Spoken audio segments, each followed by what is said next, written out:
Assalamualaikum warahmatullahi. Bismillahirrahmanirrahim. Alhamdulillahirabbil alamin. Nahmaduhu wa nasta'inuhu wa nastaghfiruh wa na'udzu billahi min shururi anfusina wa min sayyiati a'malina. May yahdihillahu fala mudilla lahu wa may yudlilhu fala hadiya lahu.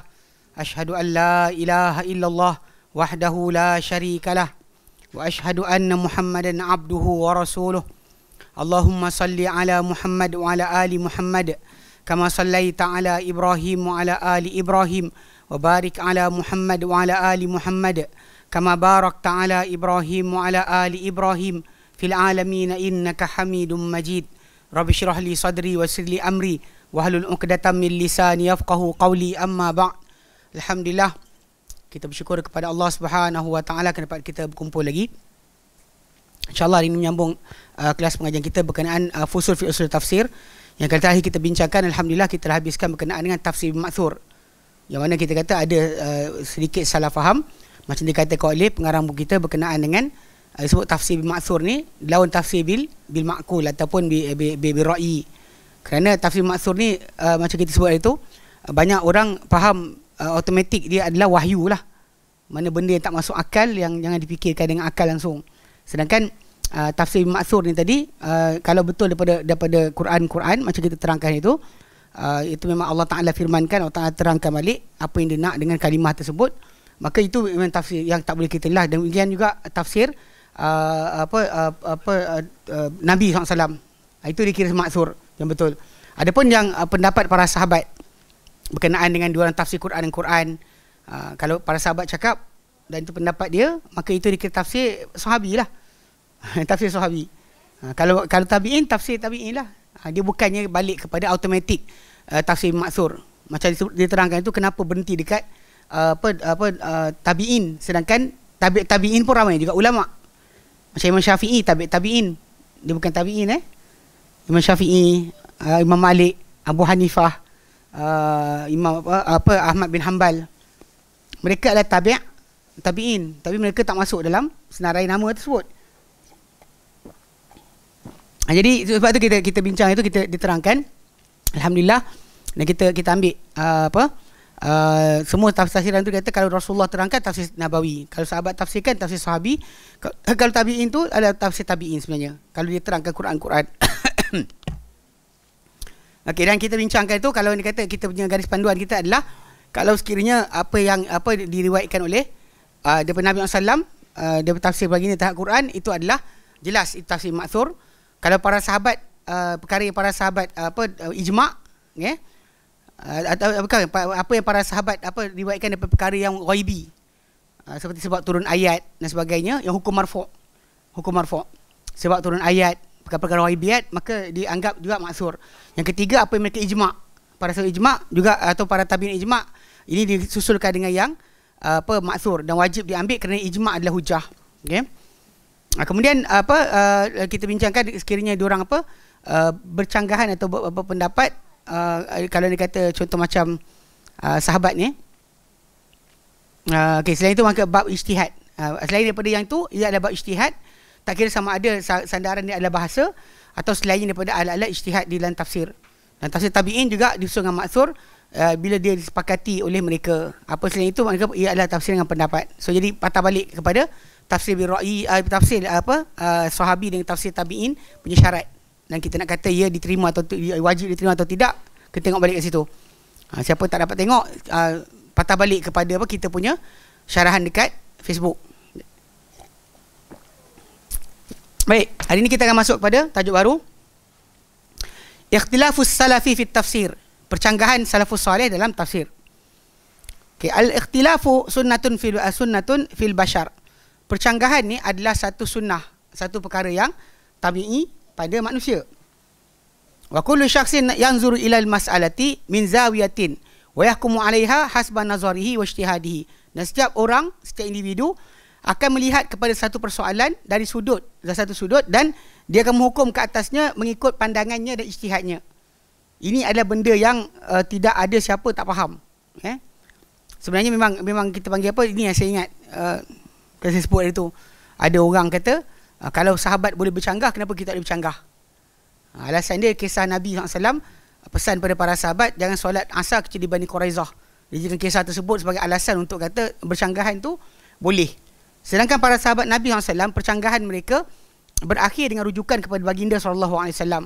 Dia akan cek balik dengan Nabi, seorang cakap macam ni, seorang cakap macam ni, mana betul, mana salah. So kalau dia kata ada perkara-perkara yang Nabi SAW akan betulkan, Nabi betulkan. Kalau Nabi iakan lah. So garis panduan dia bukan kepada masalah mereka boleh berhak untuk bercanggahan. Lebih lagi kalau kita nak samakan diri kita dengan para sahabat, kita teruk lah. Kalau orang tu dia kata kalau sahabat boleh bercanggah, kenapa saya tak boleh? Awak bukan sahabat Nabi.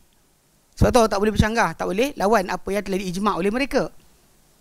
Nas yang datang tadi, awak kena faham ikut acuan mereka, bukan acuan anda sendiri. Ni problem yang berlaku di masyarakat ni. Dia rasa macam kalau sahabat canggah, kita boleh canggah. Itu tunggu dulu kan, kena faham. Jadi balik pada asal, kerana memang bercanggahan itu adalah sifat tabi'i manusia. So kalau manusia tak bersetuju, tak satu hati, jangan pelik. Rambut sama hitam, hati lain. Itu memang benda biasa. Okay? Kalau bukan kerana nikmat Allah Ta'ala, manusia tak akan bersatu pun. Kalau bukan kerana nikmat Allah Ta'ala. Sebab Allah Ta'ala ungkit dalam surah Al-Imran, kan? Allah Ta'ala sebut apa? Wadhkuru ni'matallahi alaikum idh kuntum a'da'an fa'allafa baina qulubikum. Ingat katakan mana kamu dahulu bermusuhan, Allah Ta'ala jinakkan di antara hati-hati kamu. Kalau bukanlah Allah Ta'ala yang satukan hati, takkan siapa boleh satukan hati. Hatta kalau Nabi Muhammad Allah Ta'ala sebut dalam Quran, infakkan di seluruh apa di muka bumi, kau takkan boleh satukan hati manusia. Jadi maksudnya penyatuan ini adalah kerja Allah Subhanahu Wa Ta'ala. Bercanggahan itu adalah tabi'i. Orang tak bersetuju satu sama lain, itu tak ada masalah. Yang pening kepala, yang kata kenapa tak faham. Kenapa tak faham ke? Itu jangan buat perangai macam tu. Saya paling pening kepala kalau nak cakap dengan orang, dia kata, dia tak faham ke Ustaz? Macam pandang muka budak ni. Kan memang manusia macam tu perangai. Dia tak faham tu bukan tajuk kita. Kalau dia terima tu, itu kita syukur kepada Allah Ta'ala. Kita cakap, dia terima. Syukur, Alhamdulillah. Jadi kalau dia memang tak nak mendengar cakap tu, biasa. Itu adalah normal. Sebab macam kita sebut tadi, percanggahan adalah sunnah yang memang Allah Ta'ala jadikan pada manusia. Menyatukan hati manusia ni kerja Allah Subhanahu Wa Ta'ala. Sebab tu Nabi sering berdoa, ya muqallibal qulub tsabbit qalbi ala dinik. Wahai membolak-balikkan hati, teguhkanlah, tetapkanlah hatiku di atas agamamu. Sebab memang kita boleh bolak-balik. Okey. Tapi kat sini bila kita sebut tentang masalah percanggahan di sisi salaf dalam tafsir, wa yumkinu taqsim li ikhtilaf al-waqi'i fi tafsir ila qismain. Dan sebenarnya boleh kita bahagikan percanggahan yang berlaku dalam tafsir kepada dua bahagian sebenarnya. Sebenarnya dua bahagian je. Kena fahamkan. Bila ada percanggahan dalam tafsir, dia sebenarnya dua bentuk. Okey. Al-awwalu, yang pertama, ikhtilafut tanawwu'. Ikhtilaf yang berbentuk kepelbagaian. Nanti contoh akan diberikan. Okey. Asani, yang kedua, ikhtilafut tadad, percanggahan yang berbentuk pertentangan. Macam ni. Macam cakap sebelum kita masuk nanti. Macam saya kata, benda tu kuat lah, benda tu keras lah, benda tu ampuh lah. Kalimah digunakan oleh mereka berbagai untuk terangkan satu benda. Kadang-kadang benda tu satu maksud, tapi berlainan istilah yang digunakan. Itu sebenarnya dalam konteks bahasa Arab originally dipanggil sebagai tanawu', bukan ikhtilaf. Berbeza penjelasan, tapi maksud dia satu. Satu je, sama. Dia tak ada beza pun sebenarnya. Tapi masalahnya, tanpa contoh betul kita tak faham. Nanti ke depan kita tunjukkan. Satu lagi, ikhtilaf tadad yang tak boleh kita, memang seorang kata putih, seorang kata hitam. Seorang kata putih, seorang kata hitam. Dia memang lawan, bertentangan. Kalau saya kata, benda ni manis tak? Boleh lah, macam gula. Seorang kata tak, macam madu. Seorang kata tak, macam gula batu. Yang seorang kata macam air tebu. Mana maksud dia semua mengaku manis, tapi cara diterangkan berbeza. Kalau orang kata, saya kata manis tak? Taklah, pahit lah. Seorang kata sesuatu manis lah. Dan kita gabung. Ini tanawu', ini tadad, bertentangan, percanggahan bertentangan. Kalau tanawu' ni gambaran berbeza tapi maksud dia satu. Okey. Itu yang sebenarnya banyak dia kata waqad waqa'a hadzani qismani fi tafsir as-salafi.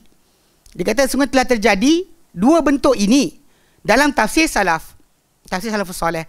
Illa anna thani qalilun. Melainkan bahawa yang kedua itu ikhtilaf tadad adalah sedikit. Ikhtilaf bertentang adalah sedikit. Ikhtilaf pelbagai, lafaz berbeza tapi maksud dia satu, itu sangat banyak. Boleh kita keseluruhan bila kita kata As-Suddi kata macam ni, Ibn Abbas kata macam ni, kita dengar macam-macam perkataan tapi maksud dia satu je sebenarnya. Tapi orang yang tak faham bahasa Arab mungkin tak tahu benda ni bukan dikatakan percanggahan yang berbentuk pertentangan, tapi percanggahan berbentuk kepelbagaian. Itu cara menggambarkan. Okay. Qala Syekh Islam Ibn Taimiyah rahimahullah musyiran ila ikhtilafit tadad ba'da an saqa ikhtilafut tanawwu'. Berkata Syekh Islam itu Ibn Taimiyah mengisyaratkan kepada percanggahan berbentuk pertentangan sesudah mana dia bawakan percanggahan berbentuk kepelbagaian. Dia kata wa ma'a hadza, walaupun demikian fala budda min ikhtilafin muhaqqaqin bainahum, maka tak boleh tidak daripada percanggahan yang dipastikan. Dikata ada percanggahan bertentangan tapi kena dipastikan pula. Percanggahan tadi kena dipastikan di antara mereka. Okay. Kama yujadu mislu dzalika fil ahkam, sebenarnya didapati itu seumpama itu dalam hukum-hukum. Contoh macam kadang-kadang daripada para sahabat didengar pendapat yang berbeza tentang satu permasalahan. Kadang-kadang percanggahan tadi tak betul, mungkin penukil tak nukilkan dengan betul. Tukang nukil cerita. Para sahabat Nabi SAW untuk mereka menerima ataupun menggambarkan selain daripada apa yang mereka belajar dari Rasulullah SAW adalah mustahil. Cuma bila datang kepelbagaian ataupun pertentangan pendapat, pasti dekat situ ada sama ada salah nukilan tak sahih, ataupun ada sebab lain yang kena cari. Sebab tu Ibn Taimiyah kata walaupun demikian, dia kata walaupun ada percanggahan bertentangan pada tafsir salaf, dia kata tak boleh tidak kena daripada percanggahan ni kena dipastikan di antara mereka. Kena pastikan dulu betul tak percanggahan tu percanggahan. Sebagainya didapati seumpama itu dalam hukum-hukum. Hukum macam tu juga. Pastikan benar riwayat tadi daripada Ibn Abbas, riwayat tadi benar daripada Anas, riwayat benar daripada Omar. Kena cek balik. Kadang-kadang bila kita cek balik, kadang-kadang riwayat yang datang tak betul, tak sahih. Sebab macam mana daripada Nabi SAW boleh ada pendapat yang tidak sahih atau kata-kata yang tidak sahih daripada baginda kerana syarat-syarat kesahihan tak cukup. Macam tu juga adalah hukum sebenar kepada apa-apa dinukil daripada para sahabat, sama ada masalah hukum atau masalah tafsir. Tabi'in macam tu juga. Kena cek balik. Anak murid dia mana, siapa yang ceritakan, kena cek balik. Kalau tak kita kena dengar lah benda-benda janggal. Benda-benda janggal dan pelik yang datang, diambil, diamalkan oleh orang, dia kata boleh pada sahabat buat. Ada cerita kisah ni buat. Macam paling kelakar kisah Bilal, kononnya peluk kubur Nabi untuk dapatkan berkat supaya boleh berazan balik. Pada Bilal bin Rabah, ada banyak kes ni yang diorang keluar kata azan Bilal bin Rabah. So Bilal bin Rabah sebaik saja Rasulullah wafat, Bilal tak azan dah. Bilal tidak azan lagi. Minta izin, dia minta izin dengan Abu Bakar dengan Umar, dia tak nak azan dah. Dia azan untuk Rasulullah je. Ni benda yang memang tercatat dalam sejarah. Bilal tak azan dah. So untuk orang kata belajar lepas pasal siapa hidup ketika Bilal ada tu, dengar azan Bilal, dia sahabat lah. Sebab Bilal azan untuk Rasulullah. Tapi kalau dia kata orang tu kata Bilal azan lepas daripada Rasulullah wafat, dia tak ada dalil. Macam mana dia boleh tahu Bilal azan Bilal rupa macam mana? Sebab Bilal dah stop azan. So macam mana dia sanad? Sanad atau mana? Nampak tak? Kepelik tu kan? Bilal dah berhenti azan waktu Nabi SAW wafat. Dia stop azan. Tak lagi azan lepas tu. Itu betul. Dia tak azan dah. Meminta izin daripada Abu Bakar dan Umar, tak nak azan dah. Cuma cerita. Yang kononnya satu hari Bilal lepas daripada Umar mati, dia pindah ke Syam. Kemudian kononnya Nabi mimpi dia. Dia jumpa dalam mimpi. Nabi kata, wahai Bilal, kenapa lama tak ziarah ni? Lepas tu Bilal pun sedih, bangun tidur, dia pun bangun kuda, balik ke Mekah, balik ke Madinah. Datang terpa kubur Nabi. Kalau kisah tu betul, masalah kisah tak sahih. Dalam Ibn Asakir datang, dan Bilal Nihayah datang, dan Usul Rabah datang, semua tak sahih. Semua sanad tu ada masalah. Dia terjun, kemudian peluk kubur Nabi. Peluk tu pun bukannya masalah tak boleh azan. Lafaz tu tak ada pun. Dia azan-azan sangkut peluk kubur boleh azan balik. Tak ada pun. Yang ada dia terjun kat kubur tu, kan menangis-nangis, itu confirm bukan ambil berkat. Okay, satu. Kedua, Hasan Husin datang belakang dia lepas daripada dia duduk menangis tu. Hasan Husin tegur dia dan kata minta dia supaya azan. Lepas tu pun kisah tu berlaku macam tu. Dia pun kononnya azan, orang dekat Madinah semua datang. Ingatkan Rasulullah dah bangkit semula daripada kubur. Sebab Bilal tak azan dah. Kisah ni banyak masalah. Pertama, bilik tempat kubur Nabi ditanam tu bilik Aisyah. So dia terkejut dengan tu, Aisyah ada ke tak ada? Ini masalah ni. Kedua, masalah pertama, kedua dia peluk tu bukan untuk berkat. Tapi geng-geng ni kata Bilal telah mengambil berkat dengan kubur Nabi SAW. Ni masalah kisah akan cerita macam-macam. Orang ni cerita macam ni, tapi tajuk dia adalah nukilan itu sahih ke tidak. Nama cerita je, kalau ikut cerita macam cerita kita ada. Cerita orang ni, cerita orang tu, semua bercerita. Soalan sekarang ni sanad atau sandaran cerita tadi, adakah ia sahih? Sebagaimana sahihnya hadis, macam juga kisah-kisah daripada para tabi'in, para sahabat dan sebagainya, kena sahih juga. Kena sahih juga. Kan? Ini tajuk asal. Okey. Lepas dia kata kalau ada pun, dia kata dia bincangkan tentang ikhtilaf yang percanggahan, tapi kena pastikan dulu dia kata.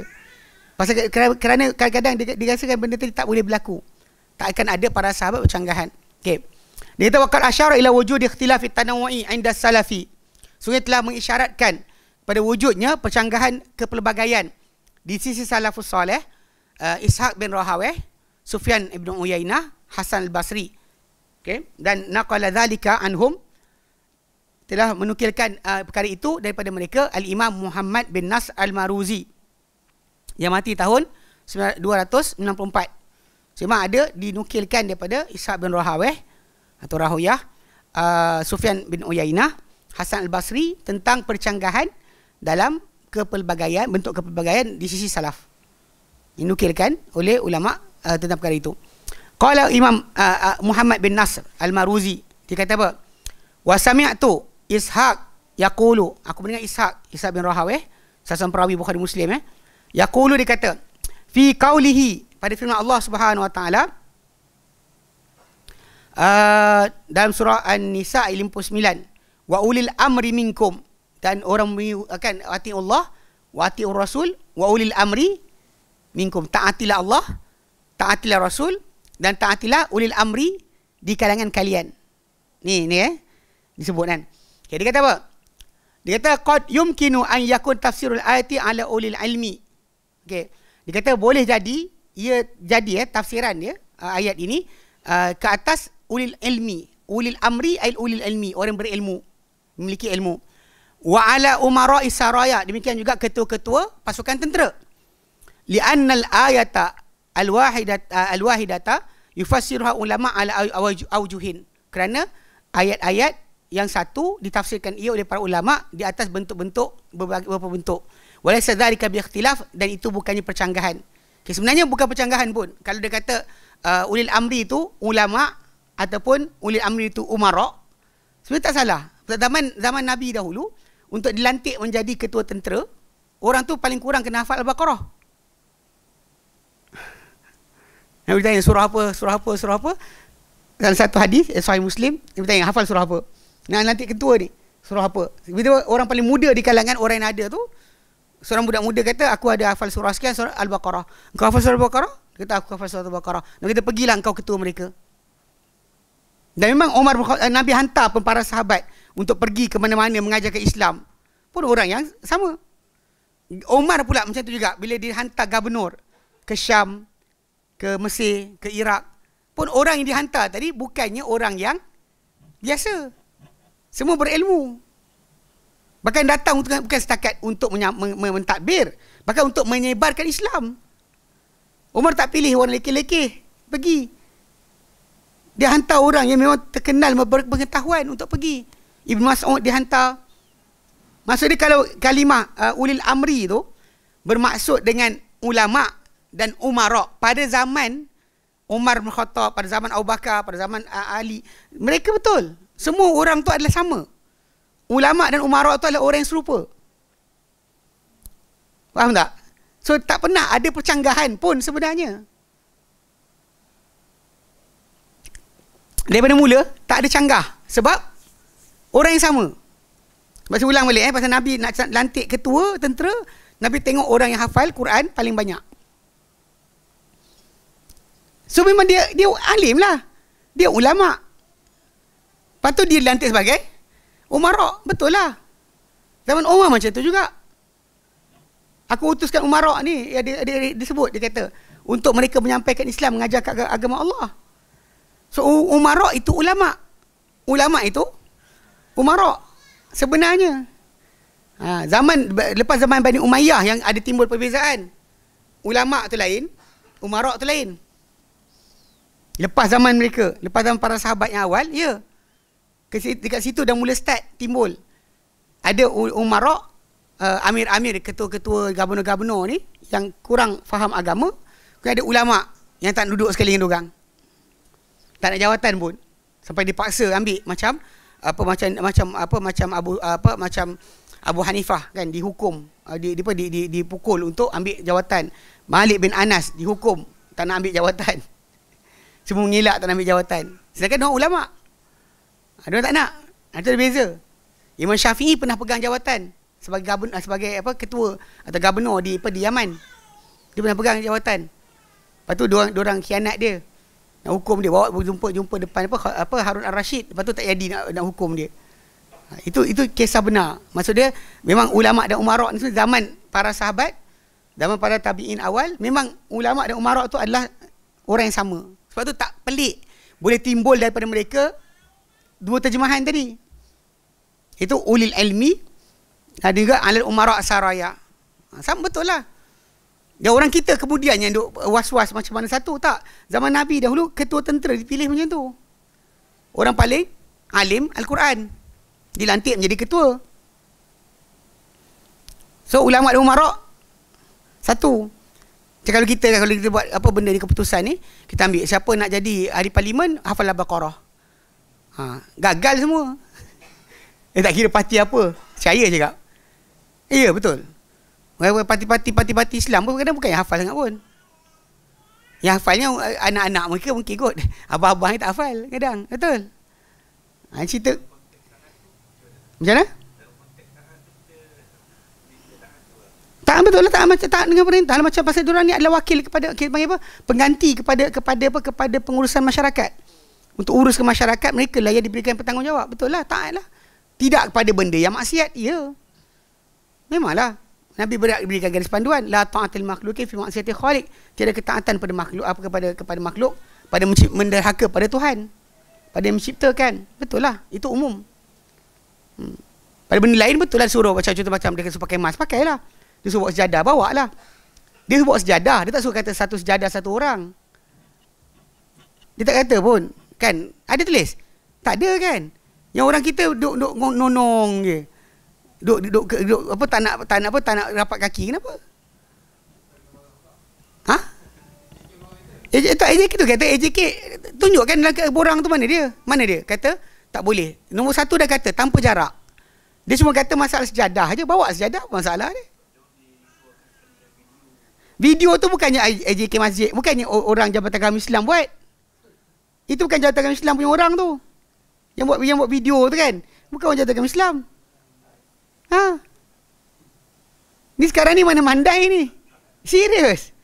Dalam SOP tak ada pun tulis. Satu jadah satu orang, mana ada tulis? Tunjuk kan. Itu masalah. Yang buat tu bukan Jabatan Agama Islam punya orang pun. Yang TikTok ni kot. Ya, lepas tengok benda tu, dia orang tak baca betul-betul. Mana ada dalam SOP tu, dia tulis dah tak ada jarak. Faham kan? Lepas tu wajib bawa sejadah. Soalan, ada kata ke bawa sejadah tu awak kena pakai seorang-seorang? Tak ada tu, maksud dia tak kata dia bawa apa? Bawa sejadah. Bawa sejadah, galakkan wajib. Galakkan lagi tak ada masalah. Tak wajib. Pelik tu orang. Tak tahu. Ini tafsir guna kepala otak sendiri. Okey. So apa-apa yang umara kita perintahkan ulama kita perintahkan, iyalah, patuhlah. Itu cara dia. Ala kulli hal ke, ulil amri dalam ayat 59 surah An-Nisa tu, itu percanggahan timbul. Ada orang kata tengok ulama bercanggahan. Sedangkan salafus soleh tak silap. Saya ulang balik, sebab apa?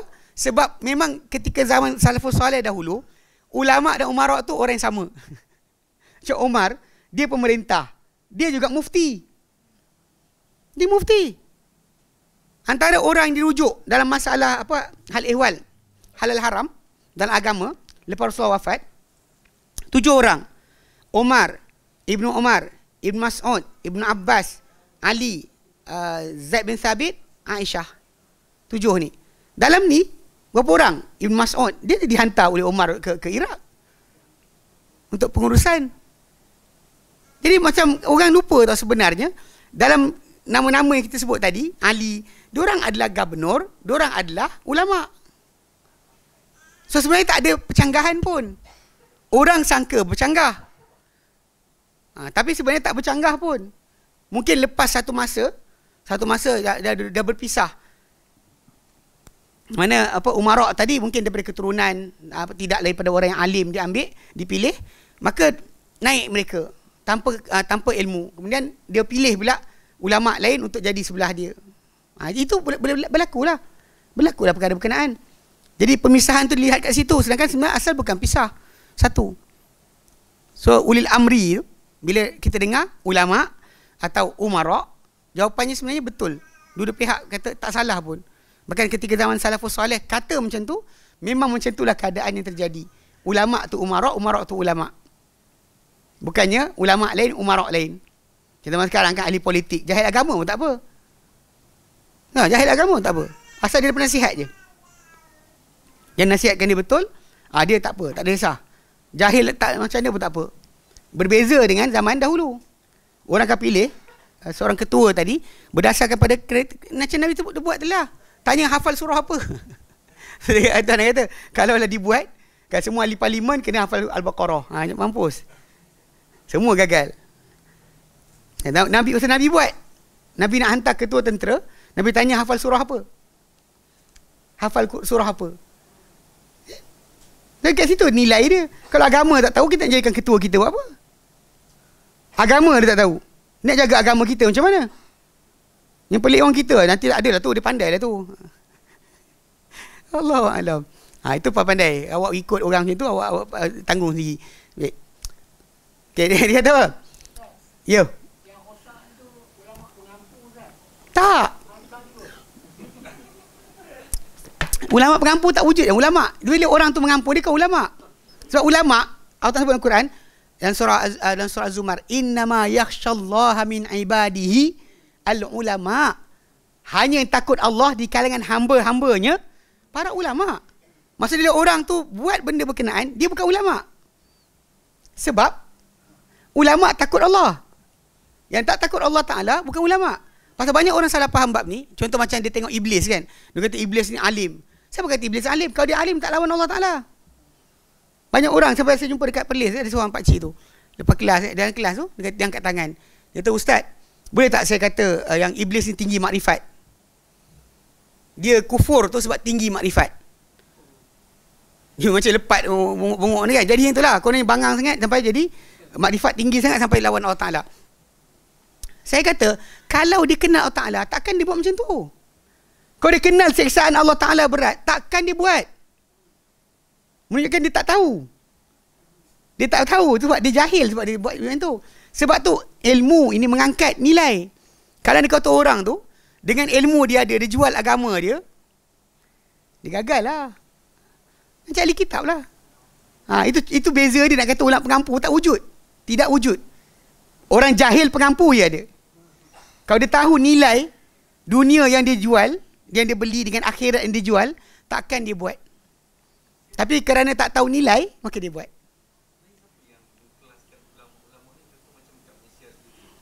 Ulama sebenarnya ni cerita dia. Ulama ni Allah Ta'ala yang angkat, bukannya kita.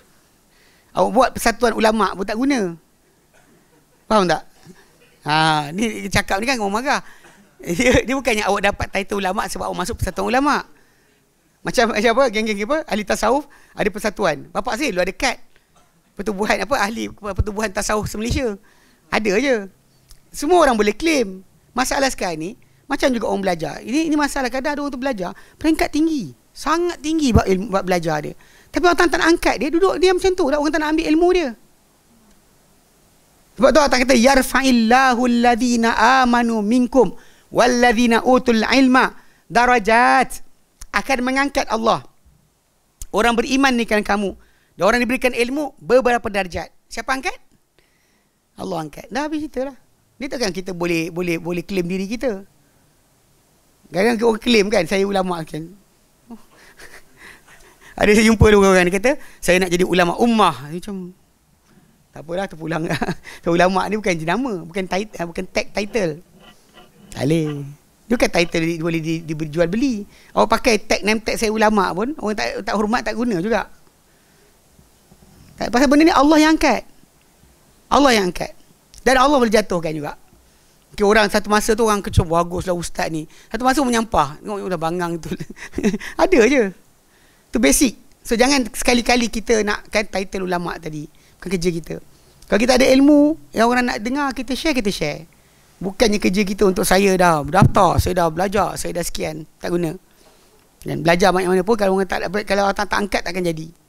Yang mengangkat dia pula bukan kita pula doa, ya Allah jadikanlah aku ulama. Tak payah. Awak beramal dengan ilmu awak, nanti Allah Ta'ala jadikanlah orang ikut awak. Sebab tu yang kita doa, waj'alna lil muttaqina imama.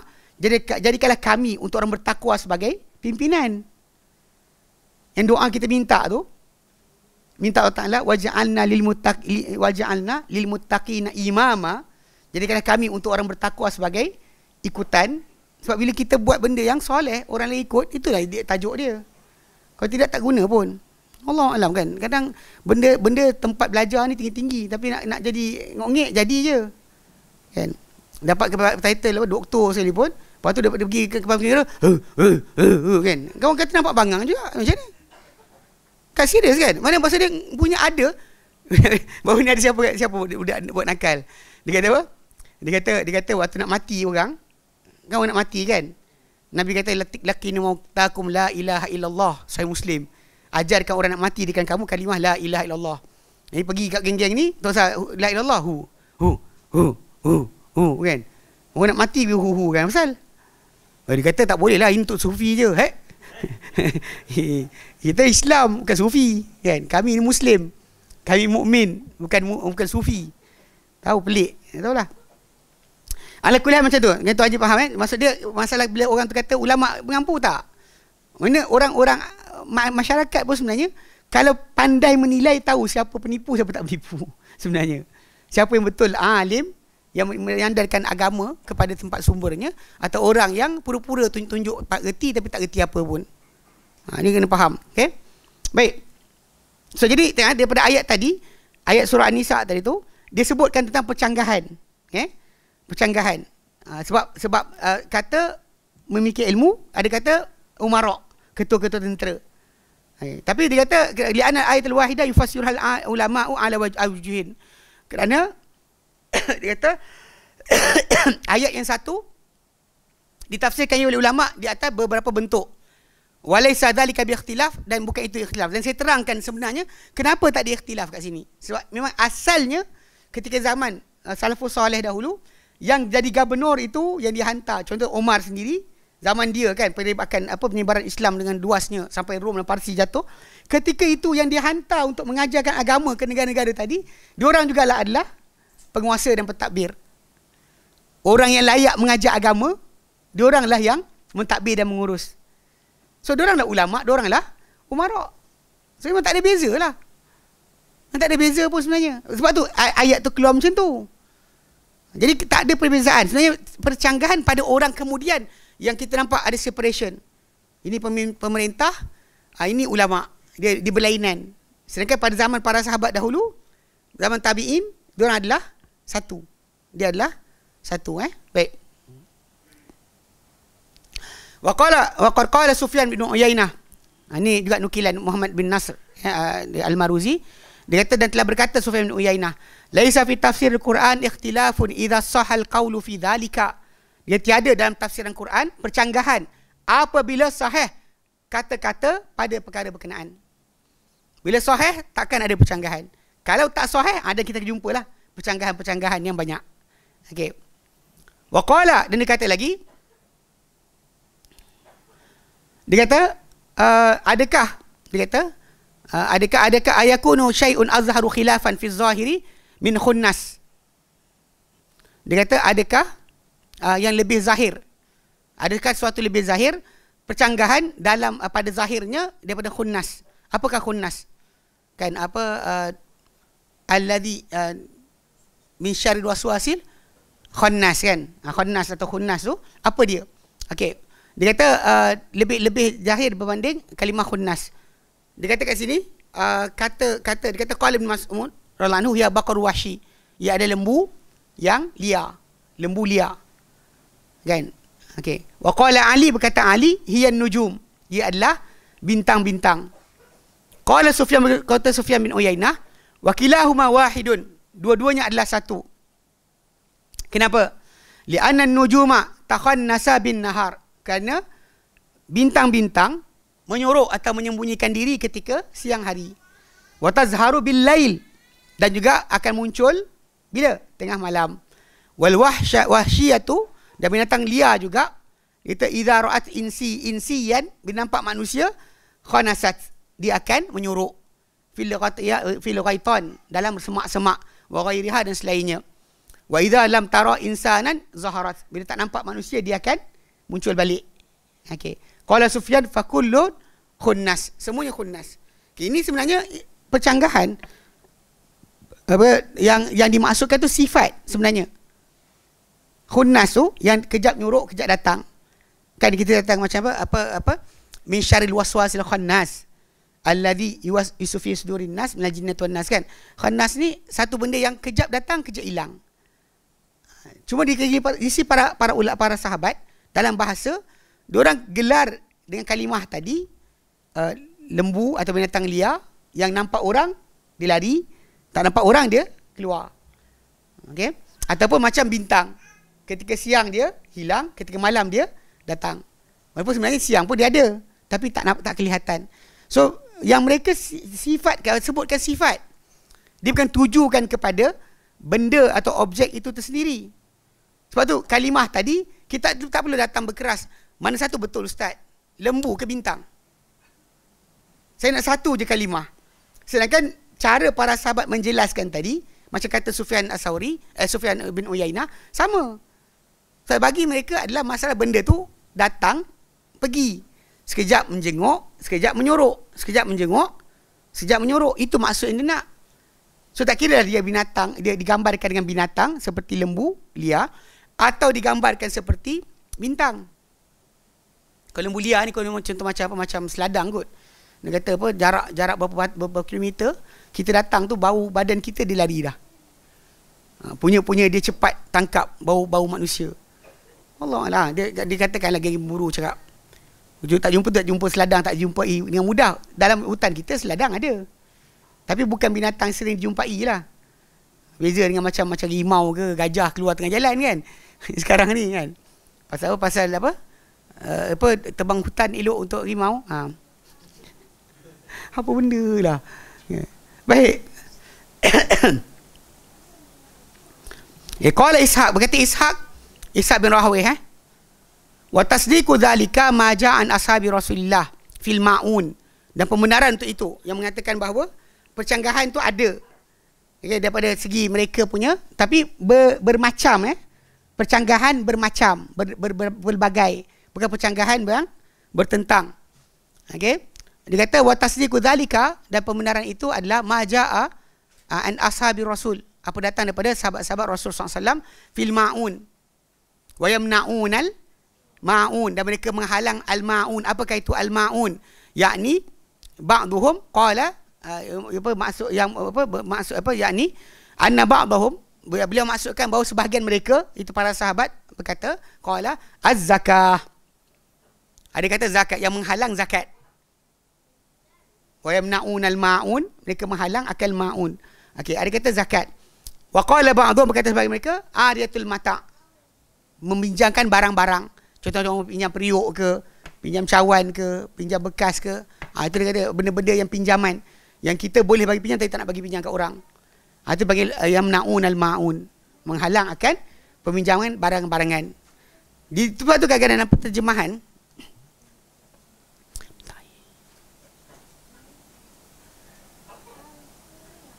sebab tu kadang-kadang kita minta dalam terjemahan kan Al-Quran, kita akan dapati diorang akan terpaksa pilih salah satu di antara maksud. Tak boleh letak semua. Tapi bunyi tahu. Okey, dia tak letak semua. Dia akan letak salah satu di antara maksud yang datang. Kalau kita tengok macam Al-Maun apa? Surah apa? Surah Maun kan?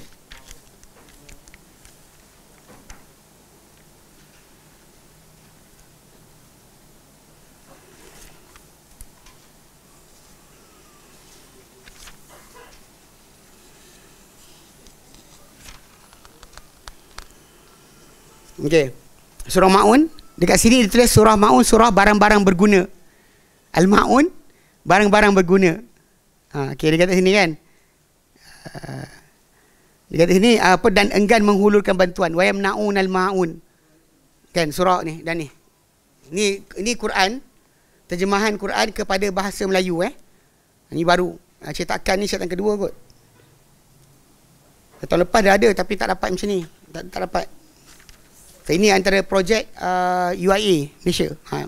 Disediakan oleh Kumpulan Akademik Jabatan Bahasa Quran, Pusat Bahasa International Islamic University of Malaysia. Tapi cetak di Saudi. Cetakkan ke berapa? Tak ingat. Okey, ni dia edarkan percuma. Siapa-siapa cuba dapat, dia boleh dapatkan. Ini yang baru Kalau lama tu yang kita ambil daripada Saudi, dia Indonesia. Jadi ada perkataan-perkataan yang kita tak faham. Ini Alhamdulillah. Okay, tapi kat sini, jadi kat Ma'un ni, dia letak kat footnote. Kat nota kaki, dia tulis tau.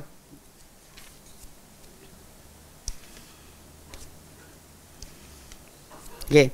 Dia kata, dan wayamna'un al-ma'un, dan orang yang enggan menghulurkan bantuan. Ini barang-barang berguna lah. Lepas tu dia buat footnote nombor 2 bawah. Sebahagian mufassir menghuraikan dengan enggan membayar zakat. Enggan bayar zakat. Dia tak boleh letak semua sekali. Ini cerita dia. Dia tak boleh letak semua sekali. Semua kalimah tak boleh letak dalam tu. Macam wal asri. Waktu asar ke demi masa. Itu nak kena faham. Jadi kalau ikut kepada apa? Kepada sudut masalah terjemahan, kita duduk betul. Tafsiran tu daripada salafus salih dua datang. Yang kata al-asr itu masa, al-asr itu waktu asar, duduk pendapat tu datang daripada salaf. Tapi ketika nak tulis dalam terjemahan, awak terpaksa pilih salah satu je.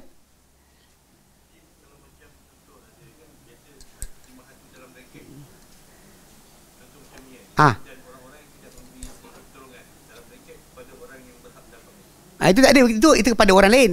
Tapi masalah sekali ni, apakah ma'un tadi? Ma'un tu apa? Ma'un tu sebenarnya adalah barang-barang, ada kata barang-barangan pinjaman, cawan ke bekas orang nak pinjam kan. Itu itu kena faham, tu beza. Jadi ma'un tu sebenarnya. Lepas tu kat sini kata dalam kita punya tafsir ni, buku kita ni, dia kata paling benar tunjukkan tu adalah kalimah ma'un dalam surah Al-Ma'un tadi. Sebab sahabat-sahabat Nabi ada yang kata zakat, ma'un tu zakat, yamna'un al-ma'un, menghalang zakat. Ada kata ma'un menghalang pemberian barang untuk dipinjamkan. Balik pada asal, orang kedekut lah. Orang tu kedekut lah, itu je cerita dia. Sama ada yang wajib atau yang sunat, dua-dua dia tak buat. Kalau harta wajib untuk dikeluarkan zakat pun dia tak bayar. Kalau anda kata berkaitan tolong jiran-jiran pun dia tak buat. Itu maksud dia katakan lebih kena dengan tepat pengertian dia. Seorang sebut dia menggabungkan sifat tadi, kedekut tu. Dia maksud satu. Jadi kat sini okey, itu yang nak fahamkan. Qala Ishaq, berkata Ishaq bin Rahawih lagi, wajahila qaumun hadzal ma'ani hadhil ma'ani, dan telah tak tahu, telah jahil perkara ini, satu kaum akan pengertian ini. Telah jahil satu kaum akan pengertian ini. Fa idza lam tuwafiqul kalimatul kalimata qalu hadha ikhtilaf. Bila tak bergabung satu kalimah yang lain, mereka terus kata khilaf. Sedangkan benda tersebut bukannya khilaf. Bukan khilaf. Ini bukan khilaf bertentangan. Dia khilaf kalimah je. Kalau ikutkan itu, kita sebutkan apa kalimah apa? Terjemahan bagi apa? Siratal mustaqim. Siratal mustaqim. Kan ada riwayat datang daripada salaf kata siratal mustaqim itu adalah Islam, kebenaran. Siratal mustaqim itu adalah Islam. Siratal mustaqim itu adalah Nabi. Quran. Siratal mustaqim adalah Nabi. Siratal mustaqim itu adalah Abu Bakar dan Umar. So kita tengok asal banyak ni, kejap siratal mustaqim adalah kebenaran, kejap Islam, kejap Quran, kejap Nabi, sekejap kata Abu Bakar dan Umar. Okey, punca di sini. Bila siapa-siapa nak kebenaran, kena ikut Islam. Tak ada yang benar kecuali Islam. Kalau untuk kata Islam benar tapi lain pun benar juga ustaz, jangan terlampau taksub. Tak, kita kena taksub lah. Sebab itu akidah kita. Allah tak sebut inna dina indallahil Islam. Oh, tak boleh. Islam tu luas, pasal tafsiran Islam tadi kena ambil daripada Nabi. Sebab tu bila kita nak Islam, kena ikut Quran. Kalau nak tahu Quran, kena tengok Muhammad SAW. Nak kenal Muhammad SAW punya ajaran, kena tengok siapa? Sahabat. Jadi sebenarnya kalimah tu berbeza daripada penggunaan sebutan, tapi dia maksud dia satu. Itu panggil khilaf betul. Dia panggil khilaf yang sebenarnya orang yang jahil akan sangka dia khilaf sebab kalimah tak serupa. Kawan ni kata kalimah ni, kawan ni kata kalimah ni. Ni kata burung, ni kata empati. Khilaf lah. Dia kata burung, ni kata empati. Kita macam, apa masalah dia? Alah, dia burung. Faham tak? Sedangkan kalimah tadi satu je. Benda yang sama, cuma dia gambarkan dengan apa, dia gambarkan apa. Itu sebenarnya masalah. Bila kita belajar tafsir, kalau kita faham bab ni, kita akan jumpa sebenarnya sama je. Sebut As-Suddi lah, sebut Zaid bin Aslam lah, sebut nama banyak macam, kan? Tapi sebenarnya baca balik, kalimah satu je. Benda tu satu, cuma cara diorang jelaskan berbeza. Tak ada pertentangan, tapi kepelbagaian dipanggil. Kepelbagaian. Itu yang kena faham betul, baik. Waqad qala, kata lagi apa? Muhammad bin Nas Al-Maruzi kata lagi, waqad qala Al-Hasan, telah berkata Hasan Al-Basri, dia kata, okay, wa dzukira indahu ikhtilaf fi nahwi ma wasafna. Dia kata telah disebutkan di sisi Hasan Al-Basri seumpama dan dalam seumpama apa yang kita sifatkan. Mana kita sebut kalimah tadi kan? Yang kita sebut ini ada banyak maksud-maksud ni. So orang cerita pada Hasan Basri tentang percanggahan ini. Kata Hasan Basri apa? Faqala, berkata Hasan Basri, innama utiyal qaumu min qibalil ajmati. Hanyalah diberikan kaum tersebut percanggahan dari sudut keajaman. Pasal dia ajam lah dia, kata benda ni canggah. Sebab dia bukan Arab. Kalau dia Arab, dia takkan lihat dekat situ percanggahan. Terutama bagi orang-orang yang memang saya cari apa percanggahan untuk meninggalkan amal. Dia tengok ini lain. Nak ikut siapa? Tak nak ikut semualah. Semua tak betul. Itu salah, itu biasa berlaku. Diorang kononnya kata percanggahan itu adalah percanggahan yang merosakkan.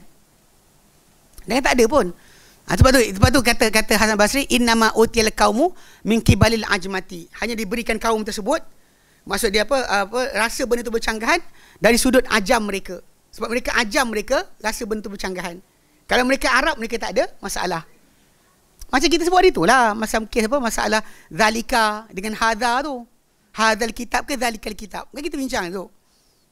Orang yang tak belajar bahasa Arab akan katalah, apa sebab kejap hadha dengan zalika benda sama. Hadha ini, zalika itu. Bila Quran kata zalikal kitab, benda Quran kitab luar lah. Kan kitab ini, kitab itu. Dia macam, kitab apa lah? Itu cari kitab lain. Sebab dia bagi dia, kitab yang Quran kata kitab itu. Quran tak kata kitab ini. Tapi bila kita jumpa Ibn Abbas kata apa? Zalikal kitab, ai hadzal kitab. Dia tak baca. Diorang tak baca dengan itu kitab. Diorang baca kitab ini. Tiada keraguan padanya. Sebab tu diorang tak canggah. Dia tak jumpa Nabi, ya Rasulullah, ni macam mana ni? Tak ada seorang bertanya. Sebab apa? Sebab dia faham.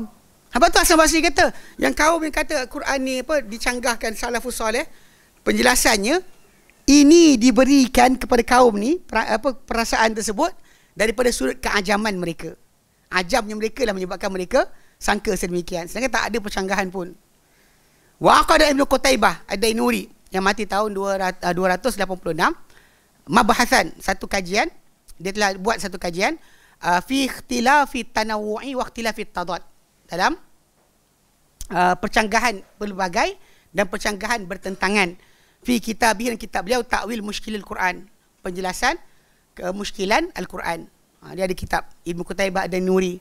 So dia karang kitab ni, boleh kalau anda kata jumpa terjemahan atau boleh baca kitab Arab, baca. Dan tu ada dua bab, dua bahagian, satu kajian tentang tajuk tu. Percanggahan kepelbagaian, percanggahan pertentangan. Dia buat kajian tentang perkara tersebut. So benda ni kita nak faham pada salafus soleh, macam mana boleh ada percanggahan kalau sumber diorang satu. Kita ni jauh dah ujung kan, dah sampai dekat hulu dah hilir sungai dah. Macam-macam benda dah masuk. Diorang tu kan asal bersih lagi, kenapa boleh macam tu? Jadi kat sini diterangkan. Sebenarnya bukan masalah itu. Dia masalah kepelbagaian kalimah, kepelbagaian sudut penjelasan, tapi bukan berbeza benda lain. Bukan beza. Walaupun keluar tu macam sebutlah Siratul Mustaqim, kejap kata Islam, Muhammad, Quran. Sebut macam-macam tapi maksud dia satu. Okey, baik. Dia kata fassala Syekh Islam Mutawaffah Samania wa Ishin wa Sabumiyah. Dia kata telah memperincikan Syekh Islam Taimiyah yang mati tahun 728, hadhil mas'alata, permasalahan ini, atamat tafsilin, sesempurna-sempurna perincian, fi kitabihi muqaddimatun fi usul tafsir. Dia ada buat perincian tajuk ni. Lepas tu yang pada awal tadi sebut dah.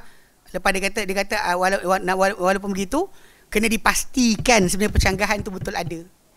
Betul tak bercanggah sebenarnya. Kadang-kadang mungkin tak sahih pun. Kita heboh lah bincang-bincang rupanya tak sahih. First pastikan sahih dulu. Macam dikatakan tadi oleh sekejap.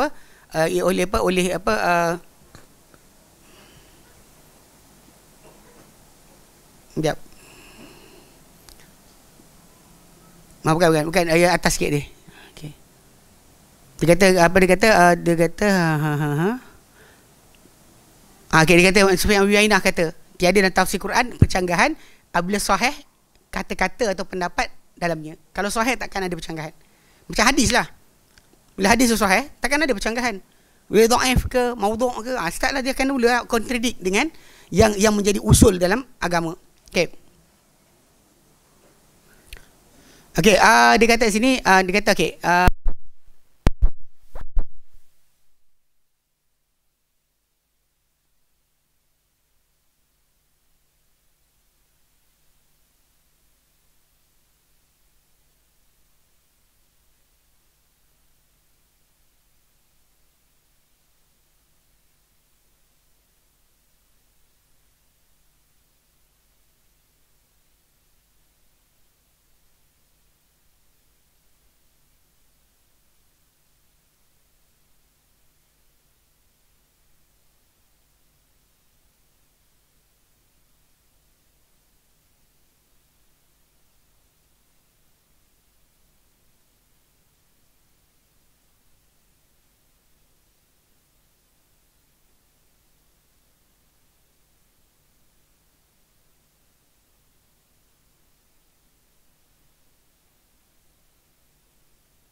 Dia masalah daripada agama, dari syariah, daripada asal. Ya, dia kata waqad taqaddamat tanbihu alaihi, dan telah berlalu peringatan terhadapnya. Wasani, yang kedua dia kata, maka zahiruhul khilaf. Ni tajuk kita. Apa yang zahir dia adalah khilaf. Walaysa fi haqiqati kadzalika, namun ia pada hakikatnya bukan sedemikian. In reality dia bukan macam tu. Wa aktsaru ma yaqa'u dzalika, dan yang paling banyak apa terjadi daripada itu adalah fi tafsir kitab wa sunnah, dan penjelasan kitab dan juga sunnah. Dan penjelasan kitab dan sunnah. Fatajidu, lalu engkau akan dapati al-mufassirin, ahli al-tafsir, yanquluna anis salafi, mereka nukil daripada salafus salih, fi ma'ani alfazil kitabi, dalam pengertian-pengertian lafaz-lafaz kitab, aqwalan mukhtalifatan fi zahir, kata-kata atau pendapat yang bercanggahan pada zahir. Tapi fa idza tabartaha, bila kau amati di balik, perhatikan balik, wajadtaha tatalaqa 'alal ibarati kal ma'nal wahidi, lalu kau akan dapati ia bertemu di atas satu gambaran seperti makna yang satu. Nampak macam A kata lain, B kata lain. Macam sebutlah siratul mustaqim tadi. A kata Islam, B kata kebenaran, C kata apa Quran, D kata Muhammad sallallahu alaihi wasallam, F kata Abu Bakar dan Umar atau sahabat. Kan dengar kalimah tu berbeza-beza, tapi kita pandang balik. Macam Imam Syatibi kata, bila engkau ambil kira dia kata wajadtaha tatalaqa 'alal ibarati, engkau dapati dia bertemu pada satu gambaran, kal ma'nal wahidi, seperti makna yang satu. Wal aqwalu idza amkana ijtima'uha wal qawlu bi jami'iha min ghairi ikhlalin bi maqsadi qaili fala yasihu naqlul khilafi fiha anhu.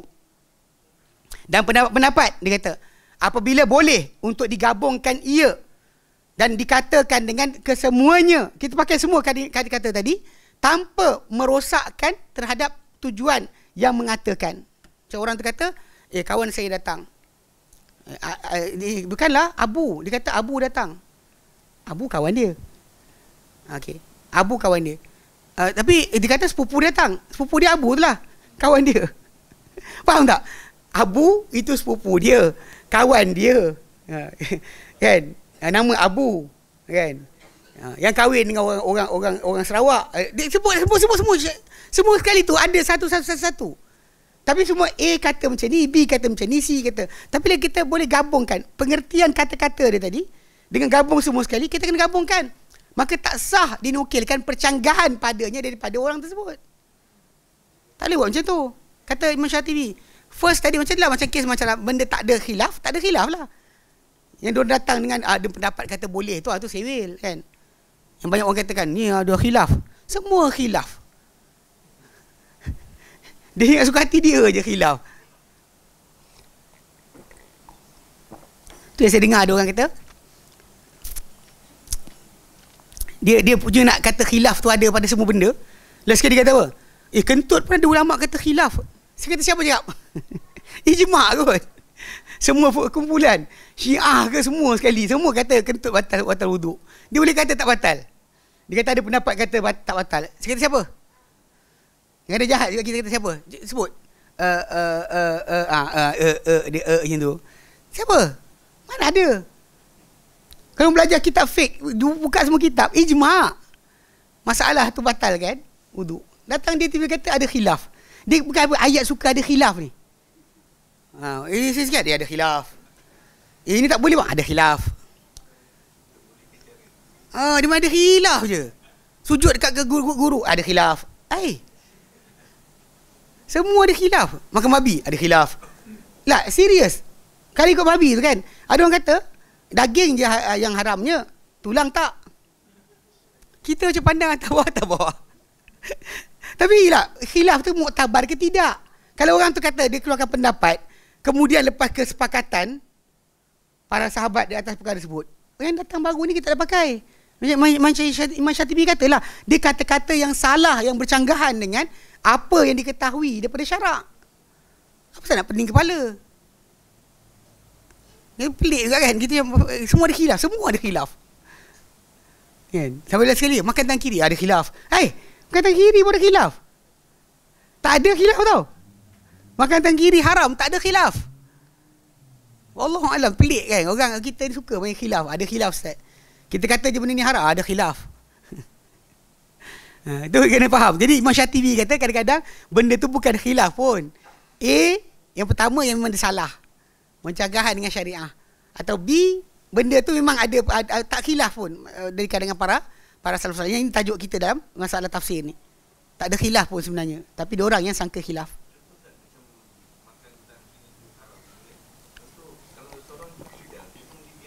Tak boleh. Depan Nabi SAW seorang lelaki pakai khidal tangan. Nabi kata tukar. Dia tak boleh tukar. Nabi kata tak menghalang dia kecuali dia sombong. Depan-depan Nabi cakap. Ya. Ada orang kidal di depan Nabi. Makan dengan kiri depan Nabi. Nabi tegur depan-depan. Sampai Nabi kata last sekali, Nabi kata tak menghalang dia kecuali sombong. Kesombongan.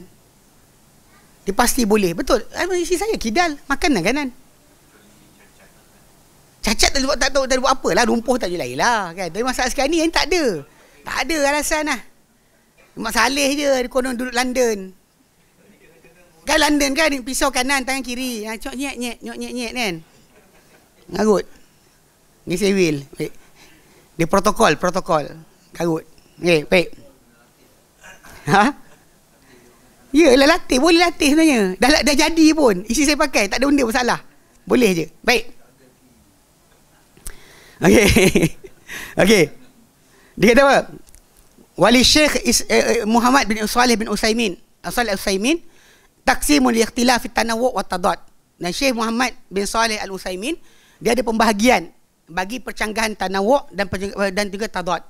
A'tamidu fihi, dan pengarang buku kita dia kata dia sandarkan kepada pecahan yang Syekh Salih bin Utsaimin Muhammad bin Salih Al-Utsaimin buatkan fihi ala lafzi wal makna, di atas pada lafaz dan makna, percanggahan pada lafaz dan makna. Dan dia ala salasi aqsam, ada 3 bahagian. Nanti kita punya tajuk nanti akan pecah pada pecahan ini. Okey. Al-awwal al-ikhtilafun fil lafzi dun al-makna. Percanggahan pada lafaz bukan pada makna. Lafaz lain, makna tak beza. Okey. Kemudian asani yang kedua, ikhtilafun fil lafzi wal makna. Percanggahan pada lafaz dan makna, dua-dua sekali. Wal ayatu tahtamilu ma'nayain, dan juga ayat tersebut mengandungi apa? 2 pengertian. Memang dua boleh. Nanti ada berkenaan kalimah tu dia akan terangkan. Okey. Dia kata wa fatahmalul ayatu alaihima wa tufassaru bihima, maka ayat tersebut akan dibawa pengertian pada dua-dua pengertian tersebut dan juga ditafsirkan kedua-dua kalimah berkenaan. Bawa dua-dua sekali. Itu yang bercanggahan lafaz dan makna. Tapi ayat tu boleh bawa pada dua-dua sekali. Okey. Yang ketiga, asalithu ikhtilafun fil lafzi wal makna. Percanggahan pada lafaz dan makna. Wal ayatu la tahtamilu al maknayain. Tapi ayat tersebut tidak boleh menampung dua makna berkenaan serentak. Litadadi bainahuma, kerana percanggahan di antara keduanya. Fatuhmalul ayatu 'alal arjahi minhuma bidalalati siyaqi aw ghairihi. Maka akan dibawakan ayat tersebut pada yang paling kuat di antara dua maksud berkenaan dengan petunjuk lafaz baris ayat atau selainnya. Apa benda kita boleh gunakan untuk kuatkan maksud. Okay. Pasal dia kata dia ada 3 pecahan. Kita akan bincangkan. Maksud dia percanggahan pada lafaz bukan pada makna. Lafaz lain-lain, tapi makna dia satu. Ataupun kedua, percanggahan pada lafaz dan makna. Lafaz lain, makna lain.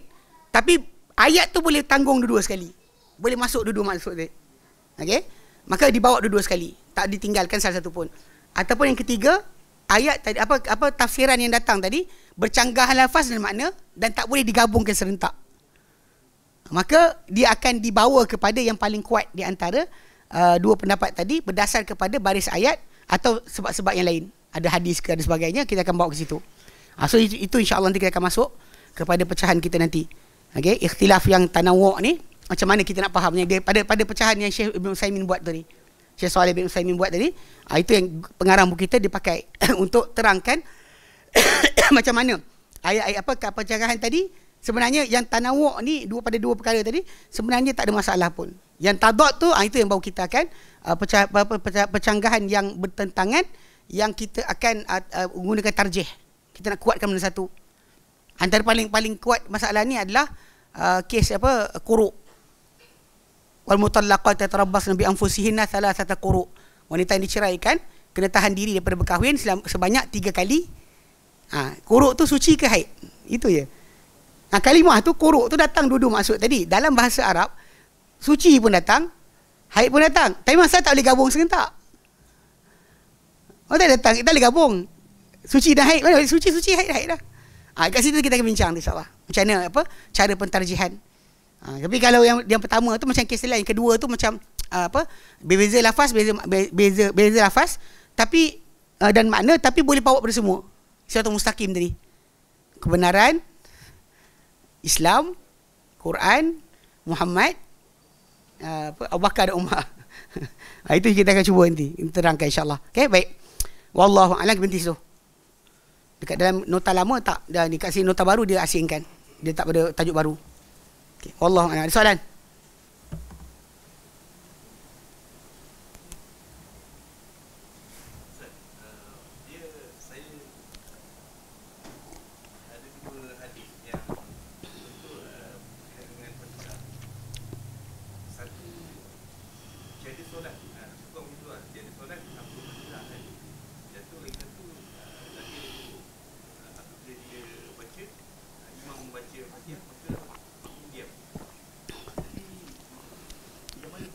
Dia bezakan sini bang, berkenaan dengan la solata liman lam yaqra bi fatihatil kitab.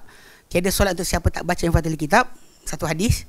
Lepas tu solat, hadis tentang Nabi kata innamaju ilal imam liyutamma bihi. Imam jadikan untuk diikuti. Idza kabbara faraka'a wa kabiru warka'u. Atau idza qara'a fa ansitu. Bila dibaca kamu diam. So dia sini abang boleh bawa maksud tadi. Yang paling betul dia adalah pada masalah satu dalam masalah solat bersendirian. Kalau abang solat seorang-seorang, maka Fatihah atas diri abang tu memang wajib. Itu macam seorang lelaki jumpa Nabi, dia kata, Rasulullah, aku tak tahu nak baca apa. Ajarkan aku supaya solat aku cukup. Kan dan Sunan Nasa'i, Nabi kata, kau sebut subhanallah, alhamdulillah, wallahu Allahu akbar. Mana cukup untuk kau gantikan Fatihah tadi selama tak balik baca lagi. Okey. So jadi basic ni kalau kita faham kat situ, untuk orang berseorangan keadaan macam tu. Adapun orang yang ikut imam, dia ada tajuk yang lain. So kalau kita tengok pada orang yang datang masbuk, ketika datang masbuk, lewat imam rukuk, dia rukuk. Dapat rakaat tak? Imam rukuk, dia rukuk. Dapat tak rakaat tu? Dapat. Kan hukum lain. Untuk orang berjemaah, hukum lain. So boleh faham macam tu. Bila dia berjemaah, hukum dia lain. Bila dia berseorangan, hukum dia lain. So hadis tadi, kita boleh baca macam tu. Baca satu untuk baca pada umum keadaan. Satu kita baca pada kes, kalau dia berjemaah dengan imam. Nampak? Ada beza kat situ. Diamlah. Sebab kalau imam sasul, awak nak tegur macam mana? Awak nak tumpu pada kepentingan awak, awak nak tumpu pada imam. Saya pernah saya kena lah. Pergi dekat rumah lama saya, surau tu, imam tu masuk, dia jadi imam, dia suka baca salah. Saya duduk belakang dia, saya baca Fatihah, saya terganggu tau, sebab nak baca Fatihah saya nak dengar dia baca. Sebab dia sangkut je kan. Dan sekali saya tak boleh attentif. Macam nak baca saya ke baca? Saya baca ke dia baca? Dia baca ke saya baca? Lepas saya baca, saya tak boleh dengar dia. Bila dia sangkut, saya pun tak boleh be attention. Kemudian kalau saya dengar dia, saya tak boleh baca Fatihah saya. Terganggu. Dengar. Memanglah, idza qara'a fa ansitu, memang hadis Nabi datang. Sahih Muslim. Bila imam baca, kamu diam. Yep. Habis tu diam. Bahkan umumnya macam Al-Quran ada perintah Allah Taala, wa idza quri'al Quran fastami'u lahu wa ansitu. Bila dibacakan Al-Quran, maka dengar padanya dan diam. Kalau kita baca dia baca, tak boleh bertembung. Tak boleh belaga. Belaga, kita dengar dia dengar, kita dengar kita last sekali kita dah macam mana ni ya, itu tujuan dia. Betul.